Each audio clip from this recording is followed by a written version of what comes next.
There's a hidden storyline in Pixar's new series, Win or Lose on Disney+, and it involves Rochelle and Vanessa. Vanessa's a single mom, and Rochelle is her daughter, one of the star players of the Pickles team. That's the junior softball team that's heading for the championship throughout the series. We're seeing this series from the perspective of different people. So there's one episode dedicated to Vanessa, another episode dedicated to Rochelle. What we see is a coping mechanism that they both use, so it's sort of been passed generationally, and it's really all about control and trying to control the outcomes when you really can't.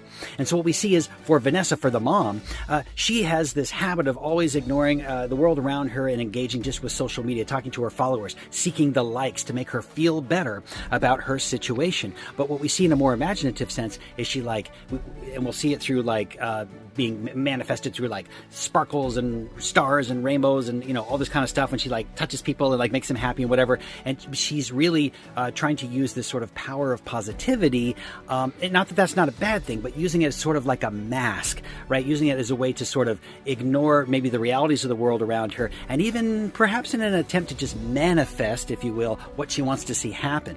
And her daughter has sort of picked up on these tendencies, but uses them in a different way. So practically speaking, she begins to engage in very unethical behavior, selling her services by helping people cheat on their tests, doing their homework and their projects for them, and is making a bunch of money that way to help fund her ability to continue to participate on the Pickles team towards her goal of winning this championship. And also seeing that her mom is doing things for her, and she knows she's a single mom and money is tight, and so she's trying to help in her own incorrect way. But on the more imaginative side, we see that every time she does that, she sort of morphs into this business woman with these super sharp shoulder pads, and it's like she's doing this hustle and is really smart and clever and in control, right? And that's really what it's about. Neither one of them want to face up to the reality that money is tight and they're having some financial difficulties, and her ability to care for both of her children, both Rochelle and their younger son, when he has problems at daycare, is a real challenge because her employers are not always cooperative, right?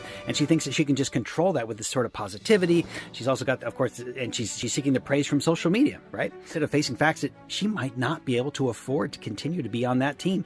She might not be able to always be the champion or the very best, right? Winning is not winning if it's at all and any cost. And that's a lesson they have yet to learn.